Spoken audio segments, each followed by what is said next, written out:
Shalom, cher ami, merci d'être avec nous pour cette méditation. Nous allons lire le livre de Luc 15, verset 29, que je lis. Voici, il y a tant d'années que je te sers, jamais je n'ai désobéi à tes ordres, et à moi jamais tu n'as donné un chevreau pour me réjouir avec mes amis. Luc 15, verset 29. Le fils aîné de la parabole du fils prodigue est souvent l'oublié des commentateurs bibliques. Or, ce que nous constatons, c'est que les problèmes de ce dernier n'apparaissent qu'au retour de son jeune frère, en voyant tous les préparatifs de son père pour ce dernier. Il fait la réflexion que nous rapportons. Oui, au retour de ce second, l'aîné change. Si du moins il avait été différent. C'est pas sûr. Il commence à se démasquer.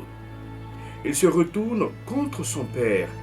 Il est tout retourné, comme on peut le dire. Il se met en colère contre son père. Il est hors de lui.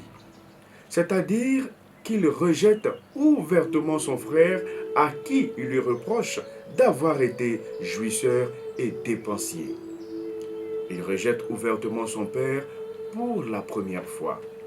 À lui, il reproche d'avoir été avare et austère. Il se sépare de lui-même qui se croyait jusqu'ici heureux de son état et le paraissait sans doute. Il ôte le masque. Il étale toute sa jalousie au grand jour. Il s'est révélé rival révolté de son cadet. Il ne pouvait admettre que ce prodigue fut autant que lui fils de son père, qu'il fut reçu et fêté, qu'on fut heureux de son retour. La joie de son père le révolte.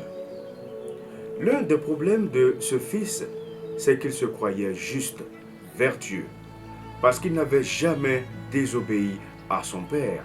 Il était apparemment obéissant, et c'est ce qu'il met en avant pour justifier sa réclamation. Mais il a oublié une chose très importante. Ce qui le rendait juste aux yeux de son père n'était pas son obéissance, mais sa relation avec lui. Et cette relation n'était pas fondée sur ses actes, mais sur les actes de son père motivés par l'amour qu'il lui porte. De même, aujourd'hui, certains fiers de ce qu'ils ont fait pour Dieu et pour l'Église se sont remplis d'une propre justice. Nous devons donc nous souvenir que ce qui nous rend juste aux yeux de Dieu n'est pas ce que nous avons fait, mais ce que Jésus a fait pour nous. Par le retour de son frère, l'aîné découvre aussi un père qu'il ignorait. Un homme qui n'est pas seulement possesseur de biens ou un distributeur de nourriture, mais aussi un homme de cœur, de tendresse paternelle, qu'il n'avait pas su connaître. Après toutes ces années, qu'en est-il pour toi?